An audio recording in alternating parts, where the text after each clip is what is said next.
Donald Trump ameaçou impor tarifas de 100% sobre todos os produtos canadenses. O motivo para a escalada foi a visita do primeiro-ministro do Canadá, Mark Carney, a Pequim, durante a qual foi alcançado um acordo preliminar para reduzir as tarifas canadenses sobre carros elétricos chineses. Donald Trump declarou que tais ações transformam o Canadá em um ponto de transbordo para as exportações chinesas que buscam entrar no mercado americano driblando as restrições dos Estados Unidos.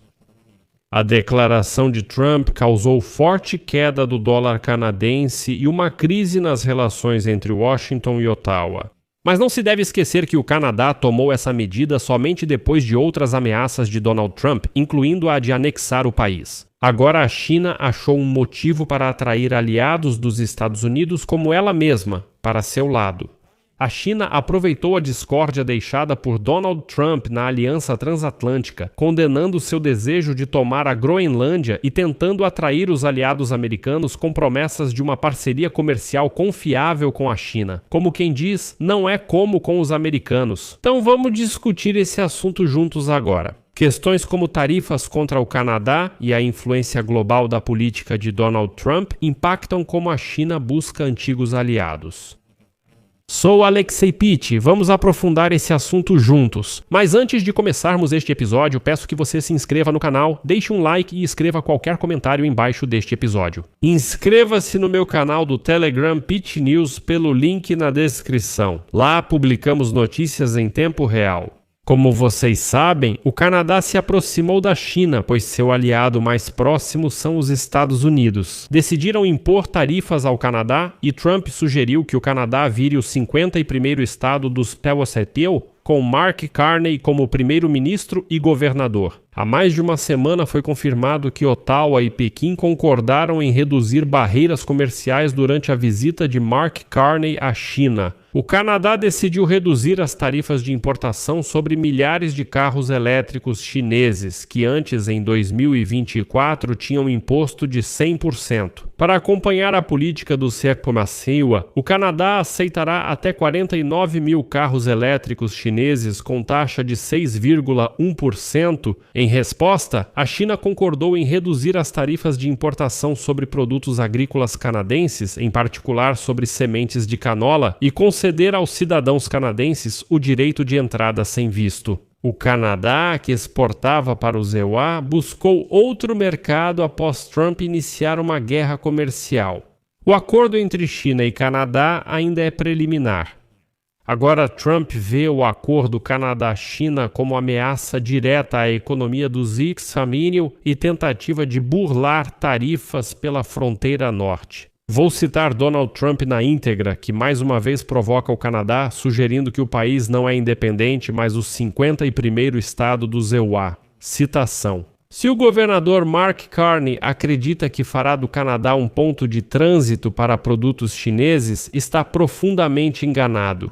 A China vai devorar o Canadá vivo, vai absorvê-lo completamente, incluindo a destruição dos negócios, da estrutura social e do modo de vida como um todo. Se o Canadá fizer acordo com a China, todos os produtos canadenses que entrarem nos PEUA terão tarifa alfandegária de 100%, mas depois disso, aliás, Trump se comportou totalmente como uma criança, porque o presidente americano confirmou oficialmente que o Canadá está excluído do Conselho da Paz, ou seja, da nova estrutura sob a liderança de Trump, criada para resolver crises mundiais. Uma das razões para essa decisão foi a recusa pública de Mark Carney em apoiar o projeto americano Cúpula Dourada.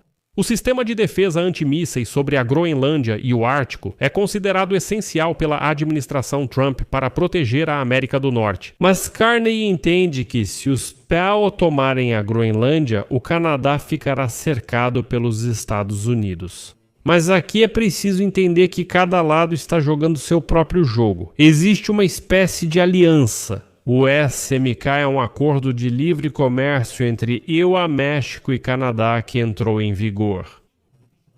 Ele moderniza as regras comerciais, endurecendo as normas para a indústria automobilística, proteção da propriedade intelectual e comércio digital. Se falarmos sobre os principais parâmetros dessa união USMCA, eles são mais ou menos assim, para que um país possa vender carros sem tarifas para seus vizinhos. 75% das peças dos carros precisam ser feitas na América do Norte, e parte do trabalho deve ser feita por funcionários com salários mais altos. Ou seja, para que toda essa indústria automobilística não dependa de quem? Da China, obviamente.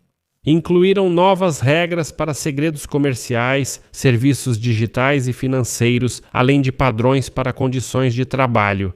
Mas o mais interessante é que, de acordo com o tratado USMCA, os e-mails obtiveram um acesso mais amplo ao mercado de laticínios, aves, ovos e, em geral, produtos agrícolas.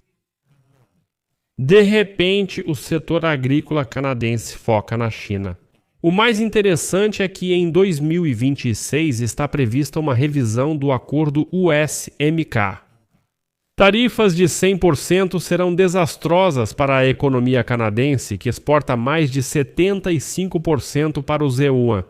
O setor de petróleo, a indústria automobilística e o processamento de madeira do Canadá estão integrados às cadeias de suprimentos dos EUA, e o governo canadense ainda não respondeu oficialmente ao ultimato de Trump. No entanto, Mark Carney, falando em Quebec, declarou recentemente que o Canadá pretende adotar uma política comercial independente no interesse de seus produtores. No geral, Carney meio que disse em Davos que, bem, existe o caminho de escolher entre a América e o Canadá, mas também existe o caminho para aqueles países que estão entre eles. Criar cadeias e alianças comerciais próprias para seguir outro caminho sem depender do ZIU ou da China. Mas Trump também precisa admitir a realidade, pois está exagerando. A China aproveitou a discórdia gerada por Donald Trump na Aliança Transatlântica, condenando seu interesse na Groenlândia e tentando atrair aliados dos EUA com promessas de parceria comercial confiável, já que Trump usa tarifas de forma muito agressiva e, em certo momento, chegou até a ameaçar tomar a Groenlândia à força de um antigo aliado, a Dinamarca.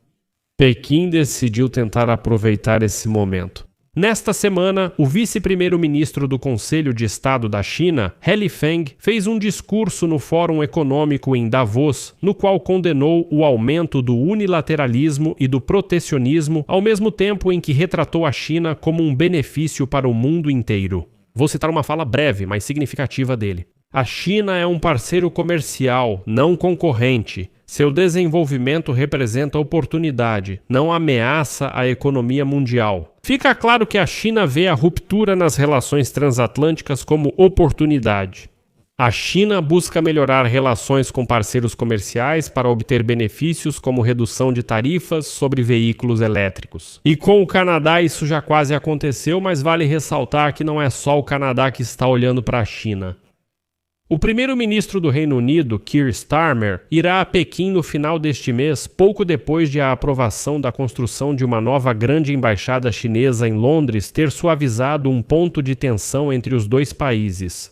O chanceler alemão, Friedrich Merz, deve visitar a China no próximo mês. O presidente francês, Emmanuel Macron, já esteve lá no início de dezembro do ano passado. Ou seja, europeus avaliam a China enquanto Trump critica aliados e chineses provocam Trump, dizendo que os EUA são agora apenas uma superpotência extrativista. E agora vou citar a agência Xinhua, essa é a mídia estatal da China, abre aspas. O mapa mundi já não é mais um esquema político de alianças e soberanias, mas sim uma lista bruta de ativos. O status de um país, aliado, rival ou parte neutra, não tem importância diante da questão fundamental de sua utilidade. Essa mensagem já repercutiu nos países em desenvolvimento, pois Trump afirma precisar da Groenlândia para defesa nacional e extração de minerais. Por isso, a China agora está tentando ativamente aproveitar o caos causado por Donald Trump. Então, por enquanto, vou deixar reticências aqui. Escreva sua opinião e suas conclusões nos comentários abaixo deste episódio, inscreva-se no canal, ative o sininho e não se esqueça de deixar o like. Por hoje é só, até mais.